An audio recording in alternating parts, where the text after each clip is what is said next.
జై శ్రీమన్నారాయణ. శ్రీమతే రామానుజాయ నమః. అస్మద్గురుభ్యో నమః. కాశ్యపాన్వయ సంజాతం నారాయణ పదాశ్రితం శ్రీమన్నారాయణం వందే యతీశ్వర శ్రియాజుషం. శ్రీవత్సాన్వయ గోపకృష్ణ గురురాట్ పాదద్వయీ షట్పదః ఆత్రేయాన్వయ వెంకటార్య వరలబ్ధా ద్రావిడాం నయదీః శాంతోదార జనార్దనార్య తనయం న్యాయాదివాది గురుః ఆత్రేయాన్వయ వెంకటార్య గురులబ్ధ మే సన్నిధత్తాం హృది.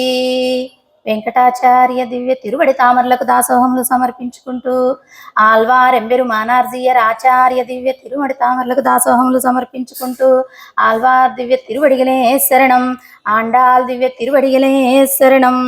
జై శ్రీమన్నారాయణ.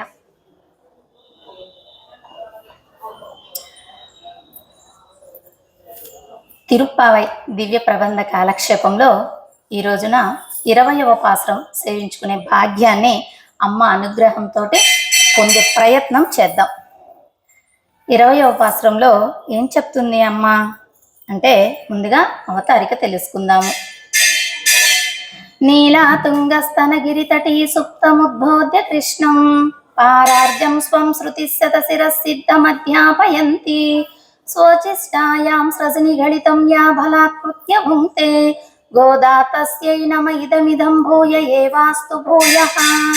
అన్నవయల్ పుదువై ఆండాలరంగర్కు పన్ను తిరుప్పావై పల్పదియం இன்னிசையால் பாடி கொடுத்தால் நற்பாமாலை பூமாலை சூடி கொடுத்தாலை சொல்லு சூடி கொடுத்தா சுடற்கொடியே தொல்பாவை பாடி அருளவல்ல பல்வலையாய் நாடி நீ வேங்கடவர்க்கென்னை விதி என்ன இம்மாத்தம் நாம் கடవా వన్నమే నల్కు. జై శ్రీమన్నారాయణ. మనకు పాసురం వచ్చేసి 8 పాదాలుగా ఉంటుంది, అంటే 8 లైన్లు పాసురం. అందులో ఈ రోజుటి పాసురంలో 4 లైన్లలో కృష్ణస్వామిని కీర్తిస్తారు, స్వామివారిని కీర్తిస్తారనమాట. అలా ఆయన లేచి రాకపోయేటప్పటికీ అయ్యో స్వామి ఏమన్నా కొంచెం నొచ్చుకున్నాడేమో. ఎందుకు నొచ్చుకున్నాడు అంటున్నారంటే నిన్నటి పాసురంలో అమ్మను మీరేమిటి లేచిరారు, మీ స్వరూపానికి తగదు, మీ పురుషకారత్వానికి తగదు అంటూ కొంచెం నిష్ఠూరంగా మాట్లాడారు కదా. ఆ మాటలు స్వామికి ఏమైనా బాధ కలిగించాయేమో అని ఆయన మళ్ళీ బాధపడకూడదు కదా. అందుకని మిగిలినటువంటి ఇంకా 4 పాదాలు ఉన్నాయి. ఆ 2 పాదాలలో అమ్మ సౌందర్యాన్ని కీర్తిస్తారు. ఆ తర్వాత 2 పాదాలలో వారికి కావలసినటువంటి పరికరాలను ఇవ్వమని కోరుతారు. ఆ విధంగా ఈ రోజుటి పాసురాన్ని తెలుసుకుందాము.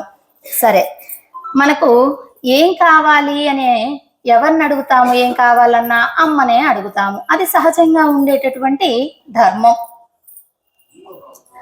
అలాగే ఆండాల్ తల్లి మనమందరం దిద్దుబాటు కావాలని ఆమె ఎన్నిటినో ఇందులో సారాంశంగా ఇమిడ్చి మనకు చక్కగా అనుగ్రహిస్తూ ఉన్నది.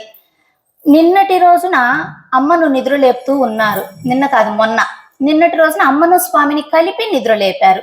అయితే మొన్న ద్వయమంత్రంగా తెలియచెప్తూ అమ్మ వైభవాన్ని తెలియచెప్పుకున్నాము. ఆ ద్వయమంత్రము ఇంకా పాదాలుగా కలిగి ఉన్నది అంటే ఇంకొంచెం అనుగ్రహిస్తుంది మనకు ఇప్పుడు అమ్మ. సరే, దానికి ముందుగా అసలు మంత్రాలు ఎన్ని? వైదిక మంత్రం 3, 1 అష్టాక్షరి, 2 ద్వయమంత్రం, 3 చరమ శ్లోకం. వెరీ గుడ్, గుర్తుపెట్టుకున్నారు. సరే, ఈ 3 మంత్రాలను పొందాలి అంటే ఇంతకు ముందు వారు శ్రమతోటి కూడి ఉన్నది. భగవద్ రామానుజులు వారు ఎన్నిసార్లు తిరుక్కొట్టియూరు నమ్మి వారి దగ్గరికి వేంచేసి ఆ మంత్రాన్ని పొందారు? 18వ సారి, అంటే 17 సార్లు. పాపం 100 మైళ్ళు నడిచిపోతున్నాడు, 100 మైళ్ళు నడిచి వస్తున్నాడు. అయినా విసుగు చెందలేదు. ఎందుకంటే అప్పుడు వాళ్ళని పరీక్ష చేసి ఇచ్చేవారనమాట. అలా ఉండేది ఆ సమయంలో. అలా 17 సార్లు 100 మైళ్ళు వెళ్ళటం, 100 మైళ్ళు రావటం చేశారు. 18వ సారి మంత్రము లభించింది భగవద్ రామానుజుల వారికి. అప్పట్లో ఇంకొకటి ఏమిటి అంటే, ఇప్పుడు మంత్రం ఇచ్చారు కదా, అష్టాక్షరి మంత్రం. ఒక ముందు మంత్రమే చెప్పేవారు. తరువాత మళ్ళీ ఆ మంత్రాన్ని చక్కగా వీళ్ళు సేవిస్తూ ఉంటే తర్వాత అర్థాన్ని చెప్పేవారు. మంత్రం సేవించిన తర్వాత కొన్ని రోజుల తర్వాత అర్థాన్ని చెప్పేవారు. అలాగే వీళ్ళు దాన్ని చక్కగా ఉపాసన చేస్తూ ఉంటే అప్పుడు రెండవ మంత్రం ద్వయమంత్రాన్ని చెప్పేవారు. మళ్ళీ ద్వయమంత్రార్థం తర్వాత చెప్పేవాళ్ళు. అలాగే ఈ ఉపాసన చేసి వీళ్ళల్లో వీడు కొంచెం నిలదొక్కున్నాడు, ఇంట్రెస్ట్ ఉంది, శ్రద్ధగా ఈ శిక్షుడు ఉన్నాడని వాళ్ళకి అనిపిస్తే అప్పుడు మళ్ళీ మూడో మంత్రం చెప్పేవారు. ఈ విధంగా జరిగేది. మొదటి మంత్రానికి అంత కష్టమవుతుంది, రెండవ మంత్రానికి మళ్ళీ గ్యాప్ ఇచ్చి మళ్ళీ వీళ్ళ యొక్క ఆర్తిని చూసి చెప్పేవాళ్ళు అప్పట్లో ఆచార్యుల వారు. అయితే అలా ఉండేది. రామానుజుల కాలంలో ఇది మార్చారు భగవద్ రామానుజుల వారు.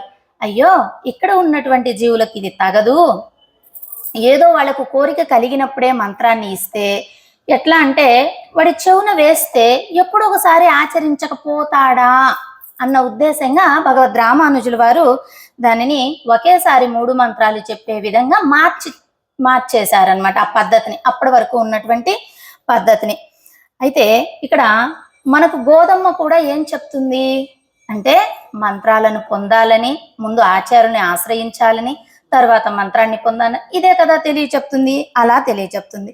ఎలా అంటే ఇప్పుడు భగవద్ రామానుజుల వారు చెప్పింది 3 మంత్రాలు, మరి శ్రద్ధ ఉన్న వాళ్ళకు చెప్తే పర్వాలేదండి, వాడికి ఏదో ఆ వితిన్ సెకండ్స్ ఏదో ప్రవచన వ్యామోహం అన్నట్టుగా విన్నప్పుడు ఏమో బాగా కలిగి ఉంటుంది, తర్వాత అది పోతుంది కదా.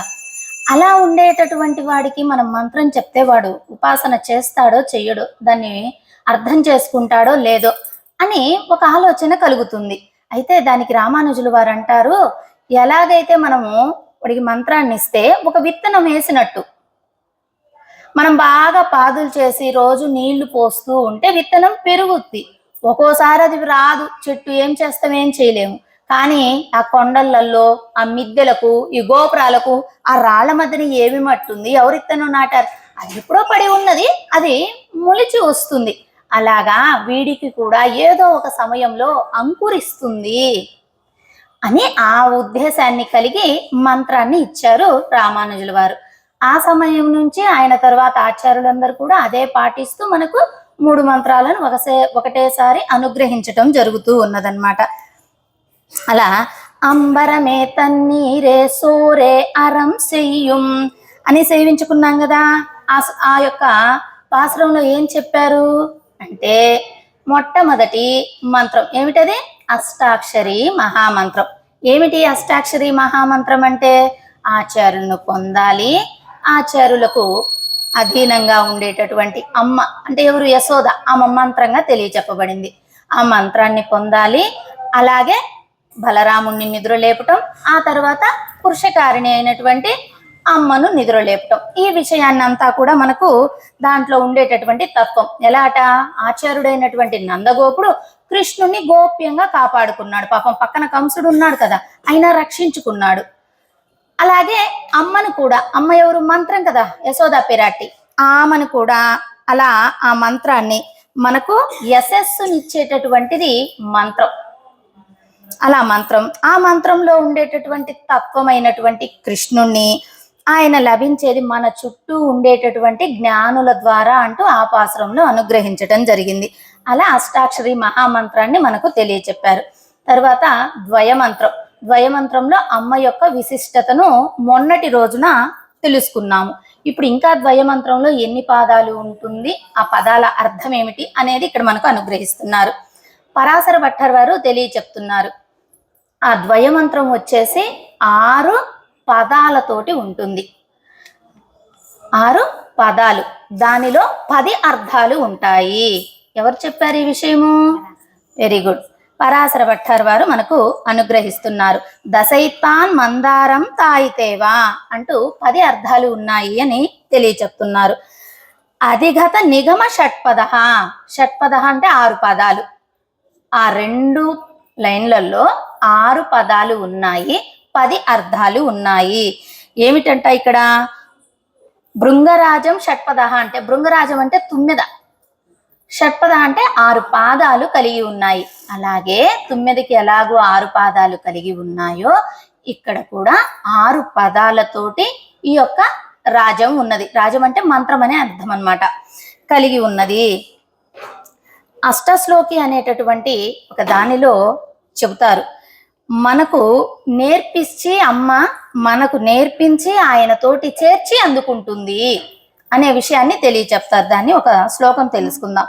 నేతృత్వం నిత్యయోగం సముచిత గుణజాతం తన్యుక్త్యాపనం చ ఉపాయం కర్తవ్య భాగం తు అధమిథున పరం ప్రాప్యం ఏవం సప్రసిద్ధం స్వామిత్వం ప్రార్థనాం చ ప్రవలత విరోధి ప్రహణం దశయేతాన్ అంటూ ఈ 10 పదాల అర్థాన్ని ఇక్కడ తెలియచెప్తున్నారనమాట.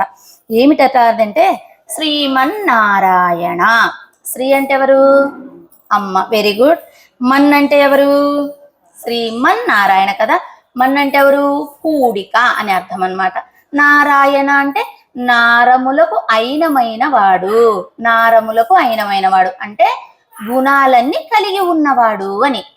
అమ్మ కూడికతోటి కాబట్టి మంచి గుణాలను కలిగి ఉన్నాడు. అందుకని ఒట్టి నారాయణుడు అని పలకక శ్రీమన్నారాయణుడు అని సేవిస్తామన్నమాట. అటువంటి ఆయన పాదాలు పట్టాలి. ఆ మంత్రం మనం ఓపెన్ గా చెప్పుకోకూడదు కాబట్టి ఊరికి అర్థంలోకి వెళ్తూ ఉన్నామన్నమాట. అలా 18వ పాసురము శ్రీ అంటే అమ్మ వైభవము. 19వ పాసురము మన్. మన్ అంటే అమ్మతోటి కూడిన. ఈ రోజు ఎన్నో పాసురం? 20వ పాసురం నారాయణ అంటే నారములకు అయినమైనటువంటి వాడు. అంటే శ్రీమన్నారాయణుడి చరణాలను పట్టాలి. శ్రీమన్నారాయణుడి చరణాలను పట్టాలి అంటూ ఈ లోకంలో తన గుణాలను ఇంకా ప్రకాశింప చేస్తాడట. ఎలాగట? ఒకళ్ళకి ఏదన్నా కోరింది ఇచ్చారనుకో, ఇంకా ఆయన సౌలభ్య గుణం, వాత్సల్య గుణం, ఈ గుణాలన్నీ కలిగి ఉన్నాడు కదా, ఆ గుణాలన్నీ ఉపయోగపడే కొద్దీ ఇంకా ప్రకాశింప చేస్తాడట. అమ్మ చేరి ఏం చేస్తుంది? ఆయన గుణాలను ప్రకాశింప చేస్తుంది. మనకేం చేస్తుంది? మనకు ఇప్పిస్తుంది. ఇదే కదా తెలుసుకుంటున్నాము. అయితే ఎలాగంటే ఒక చాకు ఉంది మనం కూరగాయలు కట్ చేసుకునేది. అది రోజు కట్ చేయంగా ముద్దు బారుతుంది. కానీ నిమ్మకాయ లాంటి పుల్లటివి కట్ చేస్తే షార్ప్ అవుతుంది. అలాగే పరమాత్మ గుణాలు కూడా వదిలితే అలాగే ఉంటాయట. వాటికి బాగా వదలకుండా ఉంటే అలాగే ఉంటాయి. వదిలి ప్రకాశింప చేస్తూ ఇస్తూ ఉన్నాడు అనుకో, ఇంకా ప్రకాశిస్తాయట. ఇంకా పదునుగా ఎలా అయితే చాకు అవుతుందో అలా ఆయన ఇచ్చే కొద్దీ ఇంకా ఆయన యొక్క గుణాలు ప్రకాశింపబడుతున్నాయి అంటూ తెలియచెప్తుంది మనకి ఇక్కడ అమ్మ. అలాగా గుణాలు ప్రకాశిస్తాయి. మరి నిన్న అమ్మను నిద్ర లేపారు. లేపితే ఏమైంది? స్వామి చేయి పట్టి లాగి ఆపివేశారు. తరువాత స్వామిని నిధుల లేపారు. అమ్మ కను సైగతోటి ఆయనను ఆపివేసింది. మరి ఈ రోజు పాసురంలో అమ్మను నిద్రలేపుతున్నారు. ఎందుకు అంటే అలా వారి ఇరువురు కూడా భక్తుల రక్షణలో త్వరపడుతూ ఉన్నారు. నేను రక్షించాలి అని. తత్వమండ్రు తగదు అంటూ అమ్మ నీ స్వరూపానికి తగదు, ఇది నీ పురుషకారానికి తగదు అని కొంచెం నిష్ఠూరంగా మాట్లాడారు కదా. అలా మాట్లాడేటప్పటికీ స్వామికి ఏమైనా నొచ్చుకున్నదేమో. అమ్మనంటే స్వామికి నొచ్చుకుంటుంది కదా, అంత ప్రేమ వాళ్ళ దివ్య దంపతులు. అలా నొచ్చుకున్నదేమో అని మళ్ళీ స్వామిని నిద్ర లేపుతున్నారు, అమ్మను నిద్ర లేపుతూ ఉన్నారనమాట. అలా అమ్మ ఏమీ అనుకోకు, కానీ స్వామికి ఏమైనా కోపం వచ్చిందేమో అని ముందుగా స్వామిని నిద్రలేపి తరువాత మళ్ళీ అమ్మను నిద్రలేపుతారు ఈ రోజు పాసురంలో. అయితే స్వామిని నిద్రలేపటము అంటే ఏమిటి? ఆయన కొంచెం కోపంగా ఉన్నప్పుడు ఏం చేయాలండి? ఏదో ఒకటి పొగడమే. ఇంతకుముందు మీరు అలా చేశారు ఇలా చేశారని. కానీ స్వామిని పొగడాడు అంటే ఎంత వైభవం చెప్పుకోవాలో నిన్న చెప్పుకున్నది ఈ పాటిది కదా. అయితే ఏదైనా మనం పని కావాలన్నప్పుడు మామూలు జనరల్ గా మాట్లాడుకునేది. జనరల్ గా ఏమవుతుంది? వాడిలో మంచి గుణాలు ఉన్నా లేకపోయినా ఒక మాట పొగడవలసిందే, మన పని కావాలి కాబట్టి. ఇక్కడ పరమాత్మను కూడా వీళ్ళ పని కావాలి. ఏమిటి వీళ్ళ పని? పరమాత్మతోటి సంశ్లేషణ కలిగి ఉండడం అన్నమాట. ఆ యొక్క పని కావాలి కాబట్టి వీళ్ళు ఏం చేస్తున్నారు? మా పరమాత్మను కొంచెం పొగుడుతున్నారు అని చెప్పుకుందాం. ఎలా అంటే ఒక గుండు ఆయన ఉన్నాడు. పాపం ఆయనకి ఎంట్రుకలు పోయాయి వాస్తవంగా. అయితే ఆయన ఏం చేస్తున్నాడంటే అప్పుడు బాగా గింజలు చెరిగితే అవన్నీ బస్తాలకు వెతుతూ ఉంటారు కదా, తోడుతుంటారు. ఆ పనిలో ఉన్నాడు. ఒక ఆయన వచ్చాడు, ఆ తెలివి కలిగిన వాడనమాట. ఆ వస్తూ అవన్నీ చెరిగి బస్తాలలోకి పోస్తే ఆయన వచ్చి, బా ఏం శ్రమ పడుతున్నారండి, ఎంత బాగా చెరుగుతున్నారు, అన్ని బస్తాలకు ఎత్తుతున్నారు, మీరు ఆ శ్రమ చేసేటప్పటికి ఆ జుట్టంతా చూడు ఎట్లా పక్కలకంతా వెళ్ళిపోయి చల్లా చెదరైపోయిందో. అంటే వాడు ఆనందపడిపోయాడనమాట. అబ్బా నా జుట్టు అంటున్నాడు అని ఆనందపడిపోయి ఆ ఎత్తిన 2 బస్తాలు ఇచ్చేశాడు. అవునులే గాని ఎందుకు వచ్చావు నువ్వు ఇక్కడికి అంటే, ఏదో స్వామి కొంచెం కావాలి కదా తది ఆరాధనకు అనేటప్పటికి ఆనందం కొద్దీ పొగిడాడు కదా, ఆ 2 బస్తాలు ఇచ్చేశాడు. సరే ఆ బండి మీద ఎత్తి పెట్టుకున్నాడు, కొంచెం ముందుకు పోయాడు. పోతుంటే ఇంకొక ఆయన ఎదురయ్యాడు. ఆయన ఏమడిగాడు, ఏమిటవి అన్నారు. ఏం లేదు, ఆ గుండోన్ని జుట్టుంది బాగా చెదిరిపోయింది నువ్వు జరిగేటప్పుడు కానీ పొగిడాను, పొగిడితే ఆనందంతో నాకు 2 బస్తాలు ఇచ్చాడు అన్నాడు. ఆ విన్నవాడు వచ్చి ఊరుకుండొచ్చుగా, నిన్ను గుండోడు అన్నాడు అని చెప్పాడు. అని చెప్పేటప్పటికి ఇప్పుడు మీ గింజలు ఎత్తుకుంటున్నాడు కదా బస్తాలకు, ఈయన కాస్త ఆ బస్తాలను అక్కడ పడేసి పరుగున వెళ్ళాడు. ఆ బండి మీద పోతున్నాడు కదా, ఇది గమనించాడు. బండి మీద బస్తాలను తీసుకొని వెళ్ళేటటువంటి వాడు గమనించి దిగి, ఏంటి కేశవయ్య పరిగెత్తుతున్నావు, వాడి పేరు కేశవయ్య కాదు ఏమీ కాదు, కేశ సంపద బాగా కలిగిందని చెప్పాడు.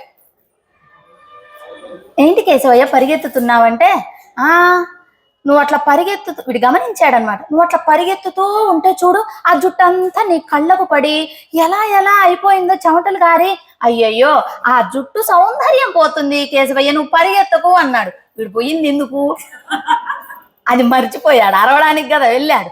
అది మర్చిపోయి వీడు మళ్ళీ పొగిడేటప్పటికి, ఇంకొక బస్తా ఇద్దామని నేను వచ్చాను అన్నాడట. ఇంకో బస్తా కూడా ఇచ్చేశాడు. అంటే పొగడతకి ఎలా జీవుడు లోనవుతాడు అనేది మనకి ఇక్కడ ఒక చిన్న ఉదాహరణ అన్నమాట.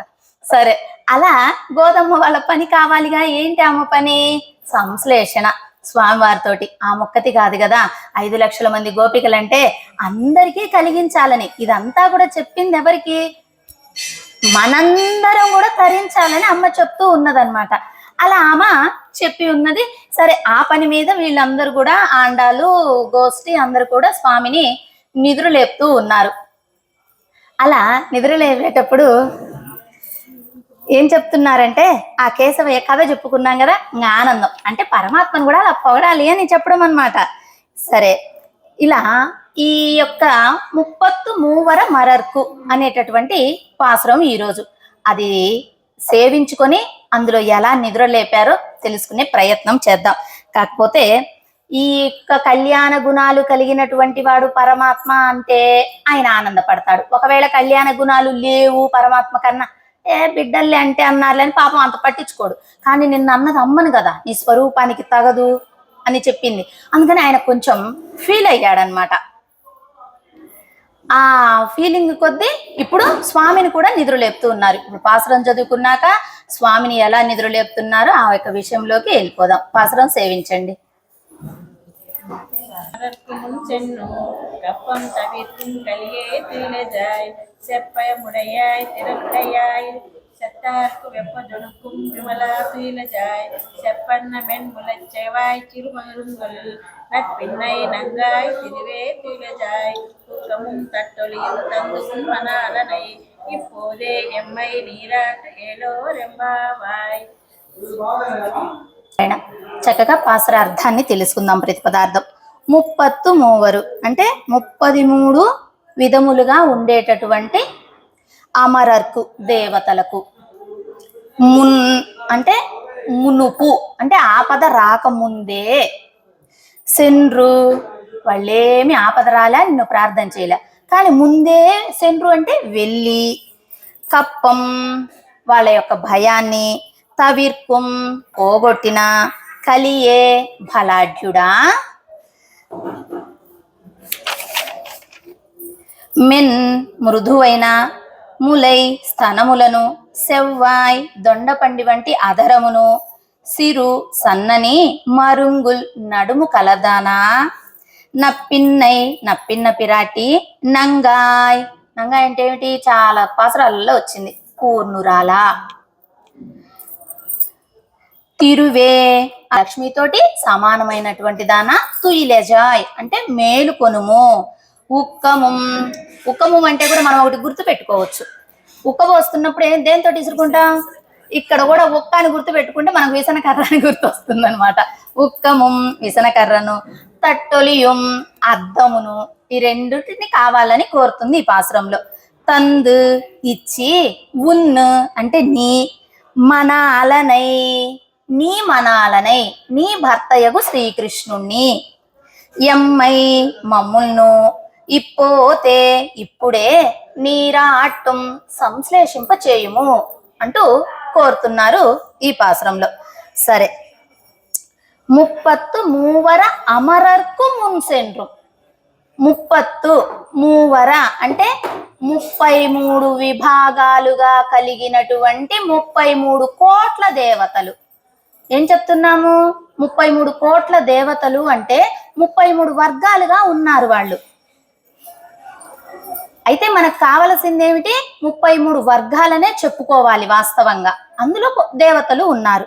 ఆ యొక్క దేవతలను ఎవరు రక్షణ చేస్తున్నారు?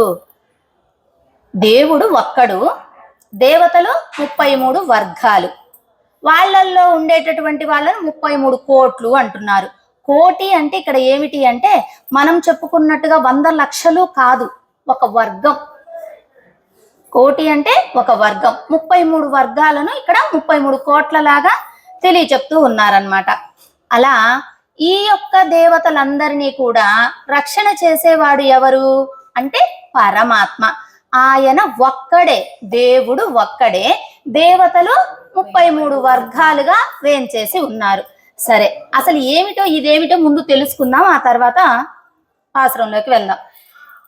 వీళ్ళను రక్షణ చేస్తున్నారు పరమాత్మ అని చెప్పుకున్నాము. అసలు వీళ్ళు ఎవరు, ఆయన ఎవరు, వీళ్ళని ఎందుకు రక్షణ చేస్తున్నారు, ఈ ఉండేటటువంటి సంబంధం ఏమిటి?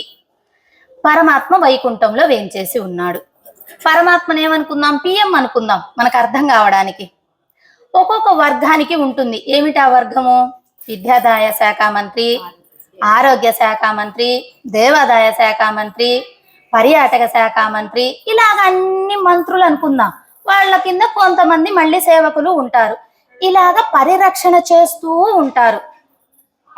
అందుకనే ఈ పరిరక్షణ విభాగాలన్నిటిని కలిపి 33 వర్గాలుగా చెప్పారనమాట. వీటిని పరమాత్మ పైన ఉండి చూస్తూ ఉన్నాడు. వీళ్లకు వీళ్ళ యొక్క నియమాలను, వీళ్ళకు ఇచ్చేటటువంటి అథారిటీని, వీళ్ళకి ఇచ్చేటటువంటి బాధ్యతను అన్ని పరమాత్మ విభజన చేశాడు. వాళ్ళు దేనికి తగ్గట్టుగా దానిని చేసుకుంటూ ఉన్నారనమాట. ఆ విధంగా జరుగుతూ ఉన్నది. మరి ఈ 33 వర్గాలు ఎవరు అసలు అంటే ఎవరు మీకు తెలుసు? ద్వాదశాదిత్యులు 12. ద్వాదశ అంటే ఎన్ని? 12. ఏకాదశ రుద్రులు ఎన్ని? 11. మొత్తం ఎన్ని అప్పటికి? అష్ట వసువులు 8. అప్పుడెంత?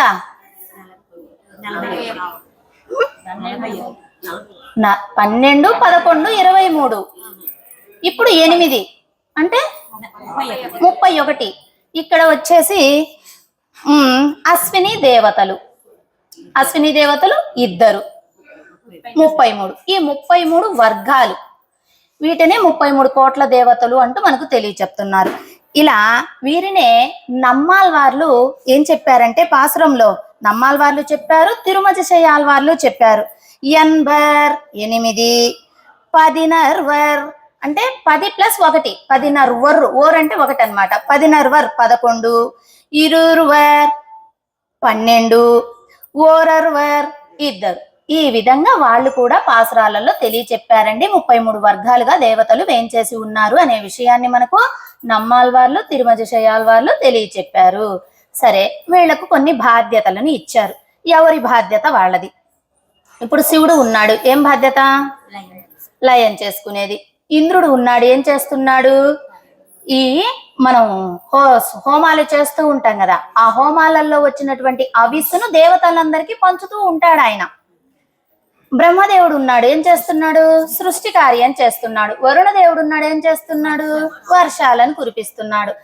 ఆ అగ్నిదేవుడు, ఇలాగ అందరూ ఎవరి? సూర్యుడు, చంద్రుడు, ఇలాగ అందరినీ కూడా ఆయన పెద్దగా ఉండి వీళ్ళకు ఒక నియోజకవర్గాలలాగా వీళ్ళ బాధ్యతలను అప్పచెప్పి చేయిస్తూ ఉన్నాడు. అలా చేయిస్తూ ఉన్నాడనమాట. ఈ అశ్విని దేవతలకు కూడా ఒకటి ఇచ్చారు కదా, మనం ఇందానికి ఏవో చెప్పుకున్నాం, ఆరోగ్య శాఖ మంత్రిని, పర్యాటక శాఖ మంత్రిని. వీళ్ళకి ఏమి ఇచ్చాడు అంటే మెడికల్ అండ్ హెల్త్, ఆరోగ్య శాఖ మంత్రి, వెరీ గుడ్. అలా వీరికి కూడా ఇవ్వటం జరిగింది. సరే, ఈ దేవతలందరూ కూడా ఎక్కడ ఉన్నారు అంటే వారి వారి లోకాలలో ఉన్నారు. మరి మనం ఎక్కడ ఉన్నాము? భూలోకంలో ఉన్నాము. మన శరీరం ఎలా ఉంటుంది? పంచభూతమయంగా ఉంటుంది. Very good. మరి దేవతల యొక్క శరీరం ఎలా ఉంటుంది? కాదు, ఉపనిషత్మయం ఉండేది వైకుంఠంలో వాళ్ళకే, వీళ్ళకి కూడా పంచభూతమయమే, కానీ తేడా ఏమిటో తెలుసుకుందాము. ఇప్పుడు మన శరీరంలో కూడా 5 ఉన్నాయి. ఏమేమిటి అవి? ఆకాశము, భూమి. Very good. అంటే 5 రకాలు కలిసి ఈ శరీరం తయారై ఉన్నది. కానీ ఈ శరీరంలో ఎక్కువ శాతం ఏది ఉన్నది అంటే మట్టి.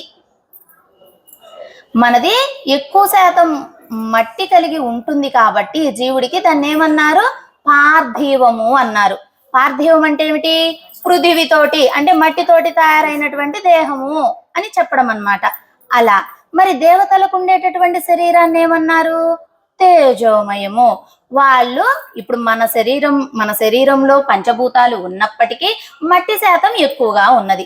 మరి ఆ దేవతల యొక్క శరీరంలో కూడా పంచభూతాలు ఉన్నప్పటికీ దాంట్లో ఏది ఎక్కువ శాతంగా ఉన్నది? తేజం. అగ్ని అనేది ఎక్కువ శాతంగా ఉన్నదన్నమాట. అలా తేజస్సుతో తయారైనటువంటి శరీరం దేవతలది, మనది ఎక్కువ శాతం మట్టితోటి తయారవటం వలన మనది ఈ విధంగా ఉన్నది. వాళ్ళు తేజస్సు కలిగి ఉన్నది. అలా ప్రతి ఒక్క దాంట్లో అంటే ఇప్పుడు భూమి, ఆకాశం, నిప్పు, నీరు, గాలి అని చెప్పుకున్నాం కదా, ప్రతి ఒక్క దాంట్లో కూడా 5 ఉంటాయట. ఇప్పుడు ఇంకోటి గమనించవలసింది ఏమిటంటే ప్రతి ఒక్క దాంట్లో 5 ఉంటాయి. ఇప్పుడు నిప్పుని తీసుకుందాం ఉదాహరణ. నిప్పులు 5 ఎక్కడ ఉన్నాయండి? నిప్పులో నీరుంటే మండుతుందా? గాలి ఉంటే పక్కకి వెళ్ళిపోద్ది కదా. మరి 5 ఉన్నాయని చెప్పారేమిటి అంటే కట్టెలు పెట్టి బాగా మండిస్తే ఆ కట్టెల యొక్క పచ్చిదనం ఉంటుంది కదా, అది తేమ అనుకుందాం. అది ఎలా వస్తుంది? నిప్పు పోయి తెలుపు గత్తుగా వస్తుంది మంట. అసలు నిప్పు ఏ వర్ణంలో వెలుగుతుందంటే బంగారు వర్ణంలో అని చెప్పుకోవాలి. మరి దానికి అది ఉన్నప్పుడు ఈ 5 లక్షణాలు ఎలా ఉన్నాయి అంటే కింద తెల్లగా వచ్చేదేమో నీరు, ఆ మధ్యలో బ్లూ కలర్ వస్తుంది. ఫ్లేమ్ గమనించారా? బ్లూ కలర్ వచ్చేది ఏమిటి? మట్టితోటి కలిసినటువంటి మంట. ఆ పైన ఎర్రగా వచ్చేదేమిటి? అగ్ని. ఆ పైన ఏమొస్తుంది? పొగ. పొగ ఏమిటి? వాయువు. ఇలాగా ప్రతి దానిలో కూడా 5 కలిసి ఉంటాయి. అయితే మనం గమనించవచ్చు, గమనించలేకపోవచ్చు. కానీ అగ్నిలో ఎక్కువగా తేజం ఉంటుంది, భూమిలో ఎక్కువగా మట్టి ఉంటుంది, ఆకాశంలో ఎక్కువగా నిశ్శబ్దం ఉంటుంది. అలాగా ప్రతి దానిలో కూడా అన్ని కలిసి ఉండేటప్పటికీ వాటి యొక్క తత్వాన్ని బట్టి వాటిని ప్రజెంట్ చేయటానికి ఆ ముందుకు వస్తుంది ఒకటి, అది ఎక్కువ శాతం కలిగి ఉంటుంది. అలాగే ఈ జీవుడు శరీరం కానీ దేవతల శరీరం కానీ ఇలా పరమాత్మ ఇచ్చాడు. అయితే ఆయన అలా ఇచ్చారు కదా, మరి దేవతలకు కూడా రక్షణ ఎందుకండి చెయ్యటము? వాళ్ళు ఏదో అమృతం తాగారు అంటారు కదా, అమృతాన్ని జిలికి ఇచ్చిన వాడెవరు? పరమాత్మే. అంటే ఆయన శరీరం, ఈ విశ్వమంతా కూడా పరమాత్మ శరీరం. ఎందుకు రక్షించాలి అంటే ఇప్పుడు మన కాలికి ముళ్ళు గుచ్చుకుంది, చెయ్యి ఎందుకు వెళ్ళి తీయాలి? కాలే తీసుకోవాలి కదా. మరి మనం చెయ్యితోటి ఎందుకు తీస్తున్నాము? కంట్లో నలుచుపడితే చెయ్యల్ని చిన్నగా నలుపుతుంది, చెయ్యి ఎందుకు చేయాలి? కన్నే చేసుకోవాలి కదా. అలాగా మనము ఎలాగైతే చేస్తున్నామో ఈ విశ్వమంతా దేవతాలోకాలైనా భూలోకమైనా కింద ఉండేటటువంటి అధోలోకాలైనా అన్ని కూడా పరమాత్మకు శరీరం. మనకు కాలికి ముళ్ళు గుచ్చుకుంటే మనం ఎలా దాని పాటునది వదిలేయకుండా దాన్ని పట్టి తీసి నొప్పి పుడితే ఏడ్చి కళ్ళు దాంట్లో ఇన్వాల్వ్ అయ్యి చెయ్యి అందులో ఇన్వాల్వ్ అయ్యి అన్ని తెలియకుండా చేస్తున్నాం. పరమాత్మ కూడా ఎవరికి కష్టం వచ్చినా ఎందుకు చేస్తున్నాడంటే ఆయన యొక్క శరీరం, ఇదంతా కూడా ఆయన శరీరమై ఉన్నది. అలా దేవతలకు కష్టం వస్తే తీరుస్తున్నాడు. అయితే ఇది మొత్తం ఆయన శరీరం అని చెప్పుకున్నాం కదా, అందులోనే దేవతలు ఉన్నారు, మనం ఉన్నాం, అందరూ ఉన్నారు కదా. అయితే మరి ఈ ఇప్పుడు మన వాళ్ళు ఉదయం లెగిచిన తర్వాత సూర్యుడికి అర్ఘ్యం సమర్పిస్తారు, అవునా? తూర్పు దిక్కు తిరిగి నమస్కరించుకుంటారు, పితృదేవతలకు కార్యాలు నిర్వహిస్తారు. ఇవన్నీ సహజంగా జరిగేటటువంటి పనులన్నమాట. ఎందుకు చేస్తున్నారు అంటే ఆ యొక్క దేవతలు కూడా మనల్ని రక్షణ చేస్తున్నారు. ఇలా ఒక్కొక్కళ్ళను సేవించుకుంటే ఈ మానవ జన్మ కొద్దిపాటిదండి, ఇది కలియుగము, ఎప్పుడు ఎంతవరకు ఈ ఆయుష్ ఉంటుందో అంటే అందరూ నాలోనే ఉన్నారు అని ఆయన విశ్వరూప సందర్శనాన్ని మనకు భగవద్గీత 11వ అధ్యాయంలో చక్కగా కృష్ణుడు ఆ అర్జున్ని అడ్డు నెపముతోటి మొత్తంగా దర్శింప చేశాడు. అప్పుడు ఏం అర్థమైంది మనకు? ఎందుకండి వీళ్ళందరినీ కొలిచి వీళ్ళ ద్వారా ఆయన్ని కొలవడం, ఆయనే కొలిస్తే పోలే, ఆయనే చెప్పాడుగా నా శరీరంలో వీళ్ళందరూ ఉన్నారని అన్ని చూపించాడు కదా అనే జ్ఞానాన్ని మనకు కలిగించటం కోసమే విశ్వరూప సందర్శనాన్ని. ఇంకొకటి, అందరూ నాలో ఉన్నారు, నేను చెప్పేటటువంటి నియమాలకు వీళ్ళు కట్టుబడి ఇదంతా కూడా చేస్తూ ఉన్నారని చెప్పటానికి. కేశవం ప్రతిగచ్చతి, ఎక్కడ నదులు పొంగి పొర్లిపోయి ఎక్కడికి వెళ్తాయి? సముద్రానికి చేరతాయి. మనం చేసేటటువంటి పూజలు నమస్కారాలు ఎక్కడికి చేరుతున్నాయి? కేశవుడికే చేరుతున్నాయి. అది కేశవం ప్రతిగచ్చతి అని చెప్పడము. అలా పరమాత్మ నేను అందరిలోనూ ఉన్నాను, అంతటా నేనై ఉన్నాను, మీరు చేసేవి నాకు చెందుతున్నవి, నేను చేసేవి మీరు పొందుతున్నారు అనేటటువంటి విషయాన్ని మనకి ఇక్కడ అనుగ్రహిస్తూ ఉన్నారన్నమాట. అలా ఒక్కడే కదండి పరమాత్మ అంటే, ఒక్కడే.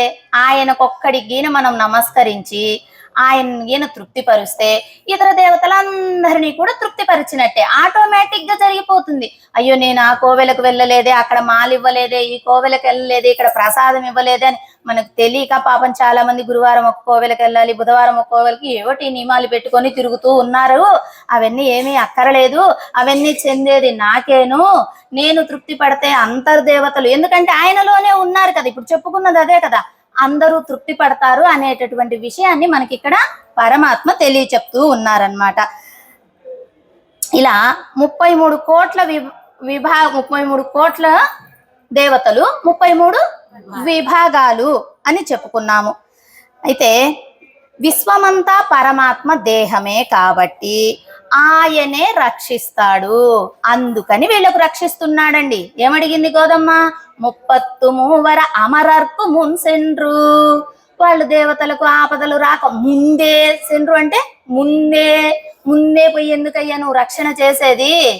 వాళ్ళనేమో రక్షణ చేస్తావు, మేమేమో నీ వాకిడి కాడికి వచ్చి మేము నిన్ను చూడండి ఉండలేము, మమ్మల్ని రక్షించమంటే కనీసం నిద్ర కూడా లేవట్లేదు. అంటే డైరెక్ట్ గా ఆయన యొక్క వైభవాన్ని చెప్తుంది, ఇండైరెక్ట్ గా మమ్మల్ని రక్షించుటలేదు, మాకు కావలసిన ఇవ్వటలేదు అని కొంచెం నిష్ఠూరంగా చెప్పినట్టుగా అమ్మ చెప్తుంది అనమాట. సరే, నువ్వు 33 కోట్ల దేవతలైతేనే తలుపు తీసి బయటికి వస్తావా, రక్షిస్తావా ఏమిటి? మేము ఎంతమందిమి? 5 లక్షల మందిమి, అందుకని రావట్లేదా? నీకు సంఖ్య సరిపోలేదా ఏమిటి? వాళ్ళనైతే చక్కగా రక్షిస్తావే, నువ్వు వచ్చి మమ్మల్ని రక్షించమంటే రక్షించడానికి రావట్లే, సంఖ్య సరిపోదా అంటే, అలా సంఖ్య సరిపోదు అని చెప్పుకోవడానికి కూడా లేదే. గజేంద్రుడు ఒక్కడు ప్రార్థన చేస్తే హుటాహుటిన వచ్చి రక్షించావు కదా, ప్రహ్లాదుడు ఒక్కడు ప్రార్థన చేస్తే వచ్చి స్తంభమునందు నరసింహావతారాన్ని దాల్చావు కదా, ఇలా కూడా అనుకోవడానికి లేదే. అయితే నువ్వు నిద్ర లేచి రా అని మళ్ళీ రిక్వెస్ట్ చేస్తున్నారనమాట. అలా అమరర్క్ అంటే దేవతలు, అమరర్కులు అంటే దేవతలు అన్నమాట. దేవతలకు ఎప్పటికీ చావు లేదు కదా, వాళ్ళకి అమృతాన్ని క్షీరసాగరం మదనం చేసి చిలికి వాళ్ళకి అమృతాన్ని ఇచ్చారు. ఈ అమృతాన్ని ఇచ్చిన వారికి ఎప్పటికీ ఉంటారా అంటే లేదండి, వాళ్ళకు కూడా, కాకపోతే మన జీవన ప్రయాణానికంటే, మన జీవన ప్రమాణానికంటే వాళ్ళ యొక్క జీవన ప్రమాణం ఎక్కువగా ఉంటుంది. అందుకనే నమ్మాలి వాళ్ళు అంటారు ఆ అమృతాన్ని ఉప్పుచారు అంటారు. అమృతం అంటే ఏమిటి అంటే ఆ కృష్ణయ్య పాదాలకు సేవ చేయటం, కృష్ణయ్యను దర్శించటము, ఇది కదా అమృతము. ఆ ఉప్పుచారుని స్వీకరించింది ఏం అమృతం అండి అన్నట్టుగా తెలియచెప్తారనమాట. అయితే ఇక్కడ వీళ్లకు కూడా కొన్ని బాధ్యతలను ఇచ్చారు.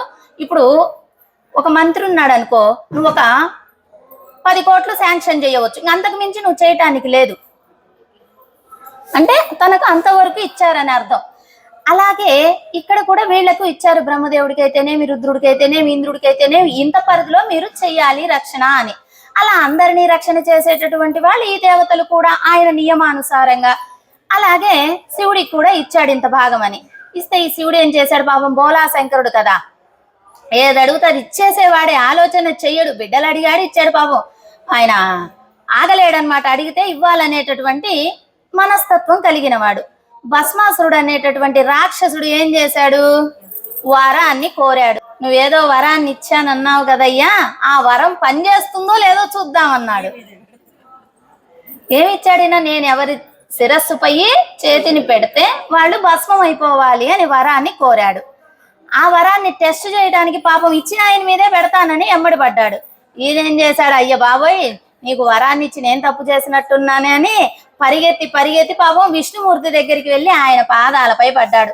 అయ్యా నువ్వేమో ఒక నియోజకవర్గాన్ని ఇచ్చావు, దాన్ని చక్కగా చెయ్యమన్నావు, కానీ నేనేమో వాళ్ళు ఏదో అడిగారని దానిని మించి ఇచ్చేసినట్టున్నాను, నువ్వే రక్షించాలి అన్నారు. సరే పాపం ఆడేదో శాంక్షన్ చేయమన్నటువంటి డబ్బుల కంటే ఎక్కువ చేసేసాడు అన్నట్టు వరం ఇచ్చేశాడు. సరే ఏం చేశాడు ఆయన, ఏం పొంది వచ్చాడు, మీకు తెలుసు మోహిని అవతారాన్ని దాల్చి వచ్చి నాట్యం చేశాడు. ఈ నాట్యానికి ఆ యొక్క రాక్షసుడు ముగ్ధుడైపోయాడు. ఏమని కావాలని కోరుకున్నాడు. ఏం చెప్పింది, నేను ఎలా నాట్యం చేస్తే నువ్వు అలా చెయ్యి, తరువాత నీ వశం అవుతాను అని చెప్పా. అటు అటు చేతులు తిప్పింది ఈ యొక్క మోహిని. తర్వాత చక్కగా తల మీద చెయ్యిని పెట్టేసుకుంది. ఆ భస్మాసురుడు కూడా తల మీద పెట్టుకున్నాడు. తర్వాత భస్మమైపోయాడు. పాము ఎప్పుడు మరి ఎవరు రక్షించారు ఈయనను, విష్ణుమూర్తే రక్షించాడు. ఎవరైనా అంతేగండి, కింద ఉన్న వాళ్ళు తప్పులు చేస్తుంటే పైవాడు అరిచైనా సరే ఆయన దిద్దాలి, ఆ పయ్యోడు ఆయన నరుస్తాడని భయం అయిపోయా. ఈయనకి ఇంకా పై వాళ్ళు అయితే ఎవరు లేరు వాస్తవంగా, కానీ చేయవలసినటువంటి ధర్మం ఉన్నది కాబట్టి రక్షణ చేస్తున్నాడు. అంతా నియమంగా జరగాలి కాబట్టి మొత్తము ప్రపంచం విశ్వం అంతా కూడా ఆయన ఆ విధంగా కింద వాళ్ళు తప్పులు చేసినవి కూడా ఆయన తప్పులు వాటిని తీసుకొని వాటిని ఒప్పులుగా మార్చి వాళ్ళను రక్షణ చేసేటటువంటి వాడు పరమాత్మ. అలాగే బ్రహ్మదేవుడు కూడా చేశాడు ఇలాగే. ఎవరికి ఇచ్చారు వరము, రావణాసురుడికి ఇచ్చాడు. రావణాసురుడు తపస్సు చేసి 10 సంవత్సరాలు ఒంటికాలుపై తపస్సు చేశాడండి. మహా తపస్వి రావణాసురుడు, తక్కువడేమీ కాదు. ఆ యొక్క దుర్బుద్ధితోటి పాడైపోయాడు. తప్పితే పరాయి స్త్రీ కావాలనేటటువంటి దుర్బుద్ధితోటి, లేకపోతే చాలా తపస్వి. అలా తపస్సు చేసి బ్రహ్మ ప్రత్యక్షమయ్యాడు. బ్రహ్మదేవుణ్ణి కోరాడు. ఏమని కోరాడు, నాకు చావు పలానా దేవతలతోటి రాకూడదు, పలానా సింహంతోటి రాకూడదు, పలానా పులితోటి రాకూడదు, అంటే ఏవైతే పెద్ద పెద్దగా ఆయన కనపడుతున్నాయో వాటన్నిటితోటి రాకూడదు, యక్షులతోటి రాకూడదు, అట్లా కొన్ని వర్గాలను కూడా కోరాడనమాట. ఈ బ్రహ్మదేవుడు అన్నాడు సరే పో అన్నాడు. అప్పుడు రావణుడు ఏం చేశాడంటే, ఈ వీళ్ళందరూ నన్ను సంహరిస్తాడు కానీ ఏదో మానవుడు నన్నేం సంహరిస్తాడు అనుకున్నాడు పాపం. అందుకని మానవుడిని మాత్రం దాంట్లో లిస్టులో చెప్పలే. లిస్టులో చెప్పకపోయేటప్పటికి ఆ మానవ అవతారమే రామచంద్రుడు దాల్చాడు. ఇప్పుడు బ్రహ్మదేవుడు ఇచ్చిన వరాన్ని కాపాడాలి. మరి ఈ యొక్క పాడైపోతూ ఉంటే లోకాన్ని కాపాడాలి కదా, లోకాన్ని కాపాడాలి.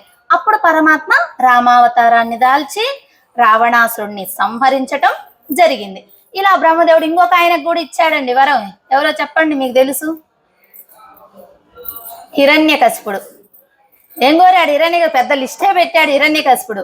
ఎలాగూ పగలు చావకూడదు, మనిషి కాకూడదు, జంతువు కాకూడదు, ఇల్లు కాకూడదు, భూమి కాకూడదు, ఆకాశం. ఇంకా ఆయుధాలు కాదు,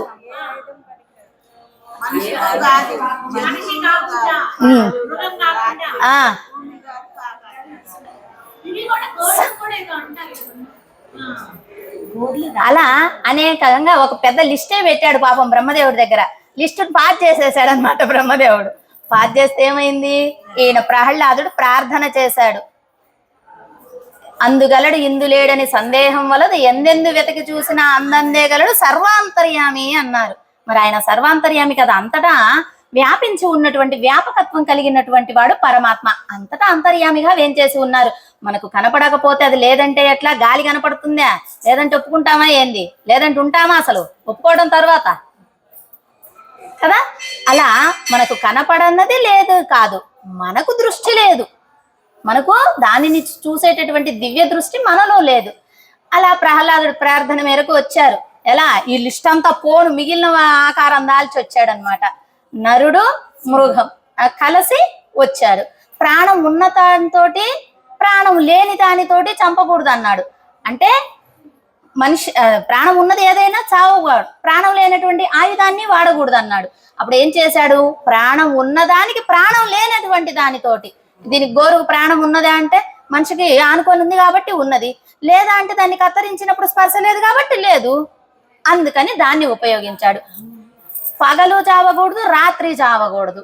ఎప్పుడు చంపాలి? సంధ్యా సమయంలో. భూమి మీద చావకూడదు, ఆకాశంలో చావకూడదు.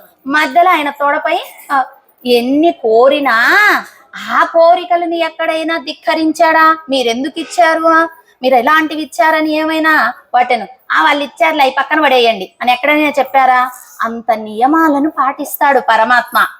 ఇచ్చిన వాటి మాటలకు విలువనిస్తాడు. అలా మహర్షులు పెద్దలు ఎన్నో శాపాలు ఇస్తే వాటికి తగినట్టుగా కూడా ఆయన రావటం జరిగింది.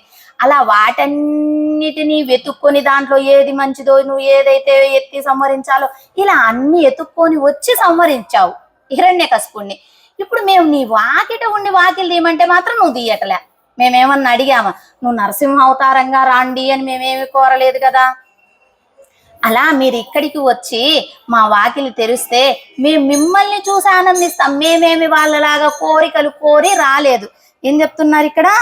అమరుర్క్ అంటే దేవతలకు. దేవతలు ఎటువంటి వారట? చావు లేనివారు. మేమేమో చావు కలిగి ఉన్నటువంటి వాళ్ళం. వాళ్ళకి చావు ఎప్పుడో వస్తుంది, చాలా ప్రమాణం అని చెప్పుకున్నాం కదా, అదేదో యుగాంత సమయంలో అలాగా. ఇప్పుడు మన ఏ జీవులు ఏమిటి? చావు కలిగి ఉన్నటువంటి వాళ్ళం ఉన్నాము. పోనీ వేరొకరి ద్వారా దేవతలు నీకు ముఖాన్ని చూపించరు అంటే ఇక్కడ అర్థం ఏమిటంటే బాగా యజ్ఞయాగాది క్రతువులు జరిగినప్పుడు అందులో వచ్చేటటువంటి హవిస్సు దేవతలు స్వీకరిస్తారు. ఎలా స్వీకరిస్తున్నారు అంటే అగ్ని ద్వారా, అగ్నిదేవుడి ద్వారా వాళ్ళు స్వీకరిస్తున్నారు. మరి మేము డైరెక్ట్ గా మీ దగ్గరికి వచ్చాము. మేము అలా ఇతర ముఖం చూపించకుండా పక్కనేం లేను, మేము వచ్చి మిమ్మల్ని చూసి మేము ఆనందాన్ని పొందుదామని వచ్చామయ్యా. దేవతల్లాగా వేరొక దారిన మేము రాలేదు. మూడోది, దేవతలు వేరొక ప్రయోజనాన్ని ఆశించి వచ్చారు. మేము ఎలా వచ్చాము? మేమేమి ప్రయోజనం ఆశించలే, ఊరక నీ దర్శనం పొందాలి, నీతోటి సంశ్లేషించాలి. ఏ దేవుడు వచ్చినా కూడా ఏదో ఒకటి కోరతాడట. ఇప్పుడు శివుడు వెళ్ళాడు, ఏమన్నాడు? భస్మాసురుడి నుండి నన్ను రక్షించవయ్యా అన్నాడు. అలాగే ఇంద్రుడు వెళ్ళాడు, అయ్యా ఆ యొక్క బలి నా కుర్చీకే ఎసురు పెట్టాడయ్యా, నీవే వచ్చి నా కుర్చీని కాపాడాలి అన్నాడు. కాపాడా? ఇలా దేవతలందరూ కూడా ఏదో ఒక ప్రయోజనాన్ని కోరి నీ దగ్గరికి వస్తారు. మేము ఏ ప్రయోజనాన్ని కోరలేదు స్వామి, నిన్ను సేవించటమే ప్రయోజనంగా మేము ఇక్కడికి వచ్చాము. అయితే అలా దేవతలనే మీరు రక్షిస్తారా? మేము చిన్న పిల్లలము, స్త్రీలము, మమ్మల్ని రక్షించరా ఏమిటి అంటూ మళ్ళీ ఇట్లా కొంచెం నిష్ఠూరం. ఏదో చెప్తారు కదండి, ఆడవాళ్ళ మాటలకు అర్థాలే వేరులే అన్నట్టుగా అలా కొంచెం నిష్ఠూరంగా కూడా అమ్మ లాసన వేస్తూ ఉంటుందన్నమాట. మున్సెండ్రు అంటే ముందుగా వెళ్ళి. వాళ్ళు ఏమన్నా కోరారా? గోవర్ధన పర్వతాన్ని ఎత్తి పెట్టావు. వాళ్ళు కోరక ముందే వెళ్ళి నీ చిటికిన వెళ్ళిపోయి గోవర్ధన పర్వతాన్ని పెట్టుకుని వాళ్ళందరినీ గోపజనులందరినీ కూడా రక్షణ చేశావు. అలాగే విజయాన్ని సాధించి పెడతానని ద్రౌపదీదేవికి ప్రతిజ్ఞ చేశావు. ఎప్పుడు ప్రతిజ్ఞ చేశాడు పరమాత్మ అంటే ఆమె వస్త్రాపహరణ సమయంలో, ఈ తరువాత అది జరిగిపోయిన తర్వాత ఈ యొక్క ద్రౌపదికి చెప్పి వెళ్తున్నాడు. ఎక్కడికి? రాయభారానికి దూతగా వెళ్తూ ఉన్నప్పుడు ఆమె అడిగిందట, అన్నా నువ్వు దూతగా వెళ్తున్నావు, నేను ఈ శిరోజాలను ముడివేయలేదు, వాళ్ళు సంహరింపబడాలి, దుశ్శాసనుడి యొక్క రక్తాన్ని తీసుకుని వచ్చి శిరోజాలకు పూస్తే నేను ముడివేస్తా అన్న. అప్పుడు ఏం చెప్పాడు కృష్ణయ్య? నేను దూతగా వెళ్ళేది ఆపటానికి కాదు, యుద్ధాన్ని జరిపించటానికి అని ఒక ప్రతిజ్ఞ చేశాడు ఆమె ముందు. ఆ ప్రతిజ్ఞ కోసం ఆయన దూతగా వెళ్ళాడు. ఆ యొక్క ప్రతిజ్ఞ కోసం ఆ దుశ్శాసుడిని, ఆ దుర్యోధుడిని సంహరించడం కోసం యుద్ధాన్ని ప్రకటించారు. తొడపై కూర్చోమని దుర్యోధనుడు ఆ రోజు అందరి ముందు సభలో పిలవటం తప్పు కదా. ఆ యొక్క తొడనే భీముడి చేత పగలగొట్టించేశాడనమాట. ఇదంతా చేయటానికి ఆయన పార్థసారథయ్యాడు, రథసారథయ్యాడు ఆయన. లేకపోతే ఆయన డ్రైవర్ వృత్తి ఎన్నుకోవటం ఏమిటి? కృష్ణ పరమాత్మ వీళ్ళకి ఇచ్చిన మాట కోసము, ఆ పాండవులు శరణాగతి చేసిన దానికోసము ఆయన వృత్తిని వెన్నుకొని ఆ యొక్క యుద్ధంలో ఎన్నో లోపాలు అవన్నీ చెప్పుకుంటే చాలా ఉంటాయి అన్నమాట. వాటన్నిటినీ కూడా ముందుకు నెట్టుకుపోయి ఛేదించి వాళ్ళకు విజయాన్ని తథ్యం చేశాడు. ఇక్కడ ఒక్కటి చెప్పుకుందాము. నరకాసురుడు కుమారుడు ఉన్నాడు భగరథుడు. నారాయణాస్త్రాన్నే ప్రయోగించాడు అర్జునుడిపై. నారాయణాస్త్రం ప్రయోగిస్తే తీసుకోవడం రాదు కదా. మన కాకాసుడి విషయంలో తెలిసింది. ఎలాగైనా అర్జున్ని సంహరించాలి అని ఈ నరకాసురుడు కుమారుడు దుర్యోధన కౌరవుల పక్షంలో ఉన్నాడనమాట. అప్పుడు ఈ అస్త్రాన్ని వినియోగించారు.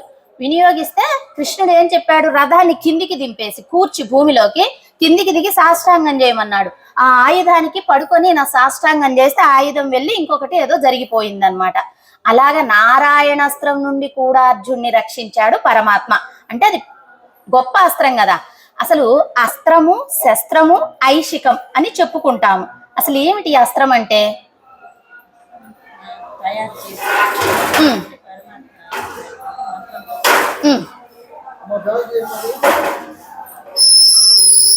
జై శ్రీమన్నారాయణ. అలా ఆయన వేసినటువంటి అస్త్రం నుండి కూడా అర్జున్ని కాపాడాడు. ఎన్నో బాణాలు వచ్చాయి. కృష్ణుడు ఇలా తగిలించుకున్నాడు పాపం, కానీ అర్జున్ని కాపాడాడు. ఆయనకు ఇప్పుడు కూడా పార్థసారథిగా వేంచేసి ఉన్నటువంటి పెరుమాళ్ళని కూడా మనం సేవిస్తే అన్ని బాణపు గుర్తులు ఉంటాయన్నమాట. అయితే ఆ బాణపు గుర్తులతోటే ఆయన్ని ఉంచమన్నాడు. ఎందుకంటే వచ్చినటువంటి భక్తులు వైభవాన్ని తెలుసుకోవాలి, తెలుసుకున్నప్పుడే వాళ్ళల్లో మార్పు వస్తుంది అన్న విధంగా చెప్పారు. అస్త్రం అంటే వినియోగించేటటువంటి బాణం. శస్త్రం అంటే మంత్రాన్ని చెప్పి, ఇప్పుడు ఒకటి ఉంటుందన్నమాట. దీనికి నారాయణ మంత్రం లేదా శివుడి మంత్రం చెప్తే పాశుపతాస్త్రం అంటారు కదా. ఇలా మంత్రాన్ని చెప్పి వినియోగించేటటువంటిది అది శస్త్రం అవుతుంది. ఇంకొకటి ఏమిటి? ఐషికం. ఐషికం అంటే ఏమిటి? ఇక్కడ ఏమీ లేదు, ఒక బాణం లేదు, ఏమీ లేదు. కానీ ఒక గడ్డి పరకనైనా తీసుకొని ఆ మంత్రాన్ని చెప్పి వదిలితే ఆ మంత్రము ఆ యొక్క ఆయుధం లాగే పనిచేస్తుంది. ఆడ వాస్తవంగా ఆయుధం లేదు, కానీ దానికి అంత శక్తి వచ్చి పనిచేస్తుంది. అదే కాకాసురుడి విషయంలో మనకు జరిగినటువంటిది, మనం చూసినటువంటిది తెలుసుకున్నాం కదా. పక్కన గడ్డి పరక ఉంటే ఆ గడ్డి పరకకు నా బ్రహ్మ మంత్రాన్ని ఇచ్చి పంపించేస్తే అది అలా జరిగిపోయింది. అలాగా దాన్ని ఐషికము అంటారనమాట. అస్త్రము, శస్త్రము, ఐషికము. ఈ విధంగా ఈ యొక్క భగదత్తుడు కూడా ఆ నారాయణ అస్త్రాన్ని వినియోగిస్తే దాని నుండి కాపాడినటువంటి వాడు మన కృష్ణస్వామి. అలా ఆమెకి ఇచ్చిన మాట కోసము ఇన్ని కాపాడావు, ఇన్ని చేసావయ్యా అంటూ చెప్తూ, అలాగే కప్పం. కప్పం అంటే ఏమిటి? వణుకు, భయం.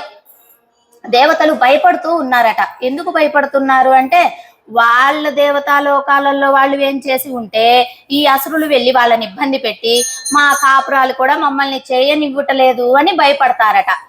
అలా వాళ్ళ కాపురాలు నిలబడటానికి నువ్వు వెళ్ళి వాళ్లకు రక్షణ చేసి ఆ లోకుల కంపమును తీర్చగలిగినటువంటి నీవు, అంటే వాళ్ళ యొక్క భయాన్ని తీర్చగలిగినటువంటి బలము కలిగినటువంటి, అసురులను సంహరించాలంటే బలం ఉండాలి కదా, బలము కలిగినటువంటి నీవు మాకు ఉపకరించుటలేదే, నువ్వు నిద్ర మేలుకోవటలేదే, మేము నీ బయట వచ్చి పిలుస్తూ ఉన్నాము. ఏమైనా యుద్ధం చేయడానికి నువ్వు యుద్ధ సామాగ్రి అంతా తీసుకొని రావాలా, లేకపోతే ఇంకొక అవతారం ఏమైనా దాల్చి రావాలా? ఊరికి నిద్ర లేచి వస్తే చాలనే కదా మేము కోరుకుంటున్నాము, అయినా మమ్మల్ని పట్టించుకోవటం లేదు.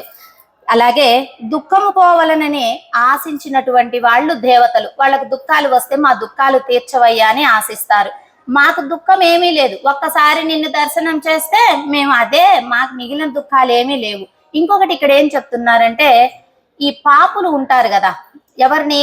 ఆయన్ను ఆశ్రయించినటువంటి వారిని అనేక మాటలు అనేవాళ్ళు ఉంటారనమాట. ఉంటే వాళ్ళని ఏం చేస్తాడట పరమాత్మ? ఈ ఆశ్రయించినటువంటి వారికి కూడా అనేక జన్మల నుంచి వచ్చిన వారు కదా, వీళ్ళలో పాపాలు దోషాలు ఉంటాయి కదా, ఈ పాపాలన్నీ వీరిని ఎవరైతే ద్వేషిస్తున్నారో వాళ్ళపైకి వేసేస్తాడట. అందుకనే భాగవతులను అనకూడదు అనేది. అలా వారిపై పాపాలను మోపేటటువంటి వాడు పరమాత్మ. ఇంకా ఇంకా రుజుత్వం కలిగినటువంటి వాడు. ఏదైనా ఇప్పుడు ద్రౌపదికి మాట ఇచ్చాడంటే రుజుత్వం చేశాడా? అలా రుజుత్వం కలిగినటువంటి వాడవు నువ్వు. మాకేం చెప్పావు? మీరు రండి, పరై అనేటటువంటి వాయిద్యాన్ని ఇస్తాను అని. ఏది ఇక్కడ రుజుత్వం ఏది? వాళ్ళ విషయంలోనేమో రుజుత్వం ఉంది, మా విషయంలో ఉండట్లే. ఎందుకు ఉండట్లేదంటే వాళ్ళంత సంఖ్య మేము లేకపోవచ్చు, వాళ్ళేమో దేవతలు, మేమేమో చిన్న పిల్లలము, ఆడపిల్లలము. వాళ్ళేమో ఫలాన్ని ఆశించినా చేస్తావు, మేము ఫలమే ఏమి కోరకుండా వచ్చినా మాకేమి నువ్వు చెయ్యటలేదు. అలాగే రక్షణ తత్వం కలిగి ఉన్నటువంటి వాడవు నువ్వు. ఎలా రక్షణ తత్వం కలిగి ఉన్నవాడవయ్యా అంటే, దేవతలకు ఏ చిన్న ఆపద వచ్చినా ముందుగా వెళ్ళి రక్షణ చేస్తావు.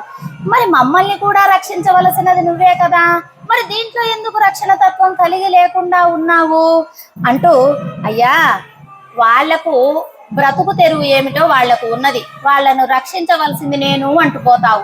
మాకు బ్రతుకు తెరువు ఏమీ లేదు, నీవే బ్రతుకు తెరువై మేము నీ ఇంటి వాకిట వచ్చి నిలబడి ఉన్నాము అంటే మీ యొక్క రక్షణ కోసం ఆశపడి ఉన్నటువంటి వాళ్ళము అని తెలియచెప్తున్నారు. సెప్పముడయ్యాయ్ అంటే ఇక్కడ మూడిటిని చెప్తారు. ఆర్జము కలవాడు. ఎటువంటి ఆర్జవం కలిగిన వాడట పరమాత్మ అంటే, మనస వాచ కర్మణ ఎప్పుడు రక్షణ చేయాలనుకునేటటువంటి వాడు. ఏదో పైకి అనుకోవటం కాదు ఆయన, ఎప్పుడు అలా. మేము కూడా ఎలా కలిగి ఉన్నామో తెలుసా? మనస వాచ కర్మణ నీకు సేవ చేయాలని మేము ఉన్నాము. అయితే దేవతలు అలాగ సేవ చేయాలని అనుకోవటలేదు. వాళ్ళ లోకాలలో వాళ్ళ స్వర్గాలలో వాళ్ళు ఉన్నారు, వాళ్ళు అనుకోవటంలే. అయితే వాళ్ళని రక్షిస్తావు. మేమేమో నీలాగే నువ్వు ఎలాగైతే మనసా వాచన కర్మణ కలిగి రక్షణ చేస్తున్నావో మేము కూడా అలాగే నిన్ను సేవించుకోవాలని వస్తే మమ్మల్ని లక్ష్య పెట్టుటలేదు నువ్వు అనే విషయాన్ని తెలియచెప్తున్నారు. అలాగే తిరలుడయ్యాయ్ బలము కలిగిన వాడా. శత్రువుల యొక్క ఎంత పెద్ద శత్రువులు కానీ వాళ్ళకు వెనుదిరగకుండా వాళ్ళను సంహరించేటటువంటి బలము కలిగిన వాడు. అయితే భక్తులు కాని వారిపై ఏమో నీ బలాన్ని చూపిస్తున్నావు, భక్తులైనటువంటి మాపై ఏమో నీ యొక్క బలాన్ని చూపియుచ్చుటలేదు. ఎలాగూ? సెప్పముడయ్యాయి తిరలుడయ్యాయి.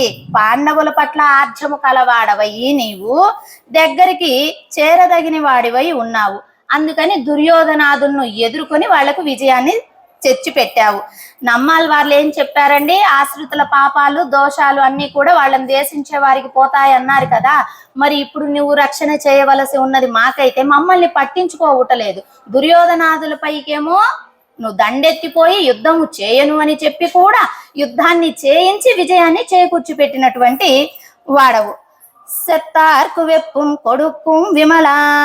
నీ భక్తులకు శత్రులైనటువంటి వారిని నువ్వు సంహరిస్తావు.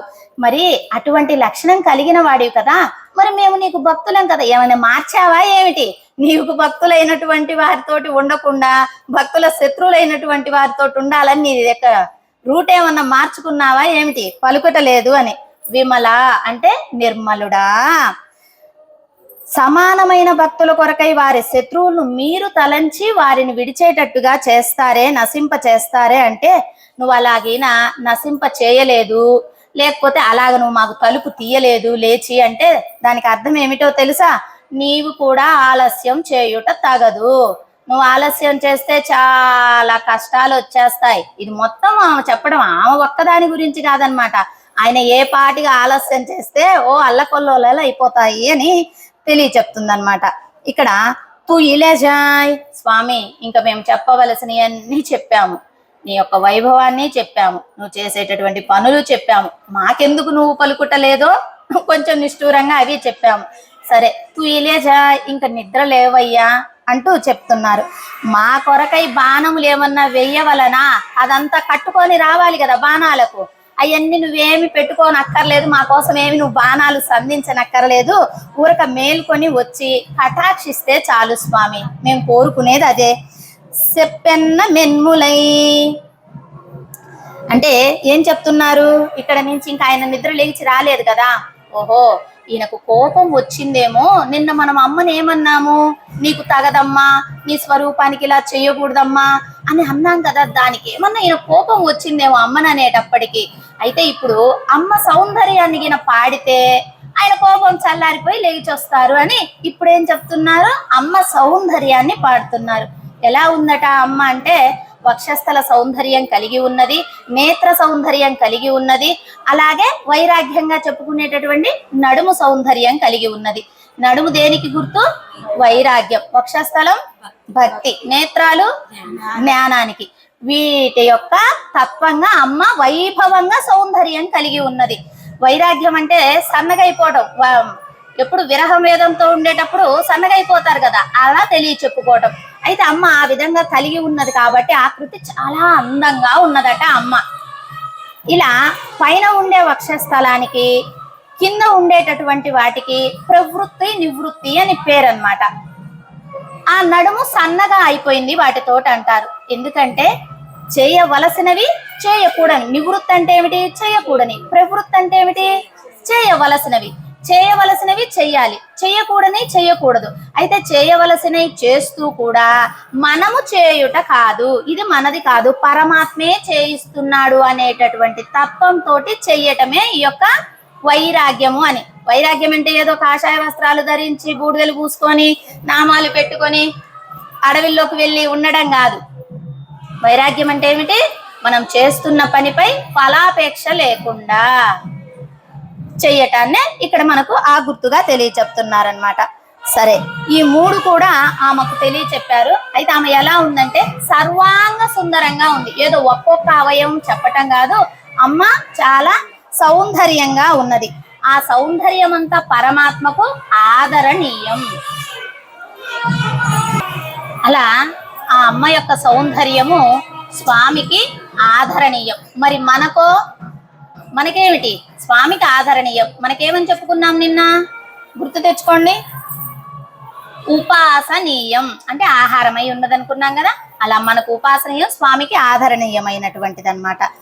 సరే, ఇక్కడ సీతమ్మ విషయంలో కూడా ఒకటి చెప్తారు. ఏమిటి అంటే, సెవ్వాయ్ సుందరి రఘునాథస్య అంటే రాముడికి ప్రియురాల, సురస్త్రీ దుఃఖ శాంతయే ఆ దేవతల యొక్క దుఃఖాన్ని తొలగించటానికి ఆమె అడవికి వేంచేసిందనమాట.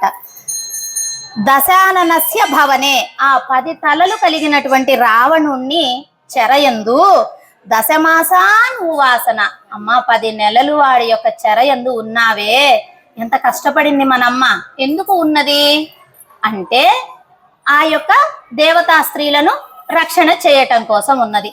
అమ్మ ఆ రోజు 10 మాసాలు రామచంద్రుణ్ణి వదిలి అక్కడ ఉన్నావు, ఈ రోజు ఒక్కసారి కూడా వదిలి బయటికి రావటలేమి? మేము ఇంత పిలుస్తున్నాం కదా, ఒక్కసారైనా బయటికి రావాలి కదా అని చెప్తున్నారు. తర్వాత నప్పిన్న అని చెప్పారు కదా, నంగాయ నప్పిన్న అంటే పూర్ణురాలు అని అర్థం అన్నమాట. ఈ సర్వాంగ సుందరి సౌందర్యవతి అయినటువంటి ఆమెను పూర్ణురాలు అంటే నప్పిన్నై అని సంబోధించారు. సరే, ఆమె మేల్కొన్న దానికి వీళ్ళు ఏదో ప్రార్థన చేశారు. తర్వాత ఆమె ఏమనిందంటే, సరేండ్రా మీకేం కావాలి ఏమిటి? ఆమె ఒక మాట మాట్లాడింది. ఆమె లేచి మీకేం కావాలి ఏమిటి అని అడిగితే అప్పుడు చెప్తున్నారు, ఉక్కముం తట్టొలియం. ఏమేం కావాలి? ఉక్కముం అంటే ఏం చెప్పుకున్నాం? విసనకర్ర. తట్టొలియం అంటే అద్దం. ఇప్పుడు దేనికి వీళ్ళు వెళ్తున్నారు? ఆమె తోటి నీ భర్త కూడా కావాలని కోరారు. ఇప్పుడు అమ్మ స్వామి వీళ్ళందరూ కలిసి నీరాటం అంటే స్నానం ఆచరించాలి. ఇప్పుడు తెలిసిన వారు పోతే ఇక్కడ గుంత ఉంటదిరా, ఇటు దిగకు ఇటు దిగు అని చెప్తారు. ఒక నదిలోకి దిగాలన్నా ఒట్టిగా మనం పోతే మనకు గుంట ఎక్కడుందో తెలియదు, మెట్టు ఎక్కడుందో తెలియదు. ఇప్పుడు అమ్మని అలా ముందు పెట్టుకొని తీసుకుపోతున్నారు. స్వామితోటి నీరాటం చెయ్యాలి అన్నారు. స్నానం చేసినాక ఏమొస్తుంది? చెమట వస్తుంది, గుబ్బలు గుబ్బలుగా కదా. మరి ఆ చెమటను విసరడానికి ఏం కావాలి? విసనకర్ర కావాలి. ఆ విసనకర్రను కోరారు. సరే, విసనకర్రతోటి విసిరారు స్వామికి. ఊరకు అనుకుందాం నీరాటం అయిపోయింది, విసనకర్రతోటి విసిరారు. తర్వాత ఏం కావాలి? అలంకారానికి అద్దం కావాలి. ఆ రెండింటిని వాటితోటి పాటుగా నీ భర్తను ఏం కోరారు? నీ భర్తను కూడా ఇవ్వమని కోరారు. ఎందుకంటే ఆయనతోటి సంశ్లేషణే కదా, అందరూ కలసని. ఇప్పుడు సంశ్లేషణ అంటే పరమాత్మను సేవించాలని అర్థం ఇక్కడ, పరమాత్మతోటి కూడి సేవించాలి అని. అయితే పరమాత్మను డైరెక్ట్ గా వెళ్ళి సేవిస్తే ఆయన మనల్ని క్షమిస్తాడో లేదో తెలియదు మనం చేసిన తప్పుల వల్ల. అందుకని అమ్మతోటి కూడి అందరూ కలిసి పరమాత్మను సేవిస్తున్నారు. అలా అలంకారానికి ఏం కావాలి? అద్దం కావాలి. అద్దంలో చూసుకొని చేస్తాం. అందుకని ఈ రోజు పాసురంలో అయితే మనకి ఇక్కడ ఉత్సవంలో రోజు అమ్మవారికి అద్దం చూపిస్తున్నారు, అద్దంలో అమ్మను చూసుకుంటూ ఉన్నాము, దర్శనం చేసుకుంటూ ఉన్నాము. ఈ రోజు పాసురంలో విసనకర్ర అద్దాన్ని కోరింది ఎందుకంటే ఇందుకే, చక్కగా ఆయనకు విసనకర్రతోటి సేవ చేయాలని, అద్దాన్ని చూపిస్తూ అలంకారము చేయాలి అని. అలా నానాదాయ్ నావుడయి పిల్లాయ్ పెన్బిల్లాయ్ నాయగనాయ్ అని ఇంతకు ముందంతా ఒక్కొక్కళ్ళని నిద్రలేపుతున్నప్పుడు పిలుచుకున్నారు కదా చిన్న చిన్న పేర్లతోటి. వాళ్ళందరూ వైష్ణవులేనమ్మా, వాళ్ళందరూ మన గోష్టే, అందరం కలిసి నీ దగ్గరికి వచ్చాము.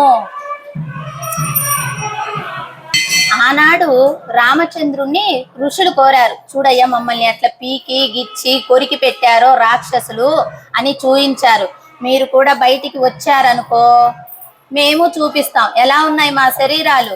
విరహం వేదనతోటి అయ్యే కృషించిపోయాయి. ఆ రోజేమో వాళ్ళు పీకి వాళ్ళ శరీరాలు అలా అయిపోయాయంటే, ఈ రోజు మిమ్మల్ని చూడలేదు, మీతోటి సంశ్లేషించలేదని మా యొక్క శరీరాలు కూడా కుసించిపోయాయి.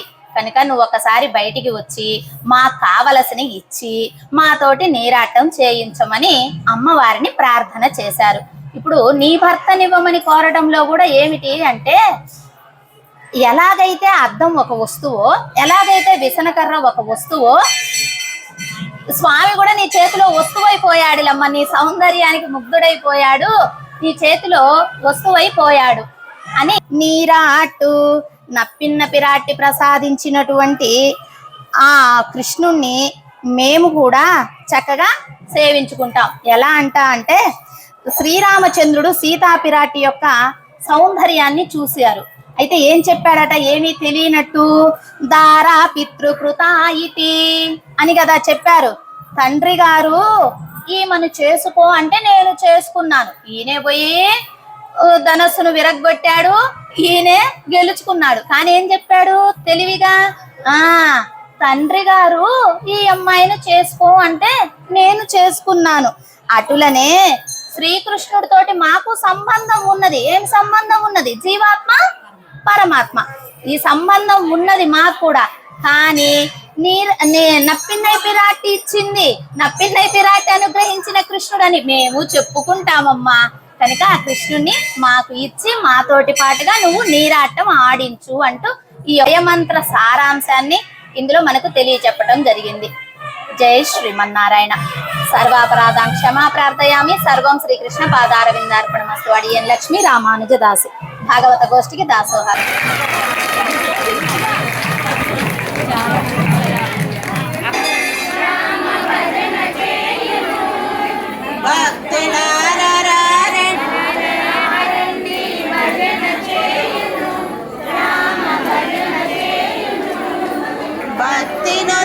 ముక్తి నొసగు పరందాముడే మన శ్రీరాముడే. కొలనులో పువ్వులో దేవుని కందం మహామహులు పూజించేరా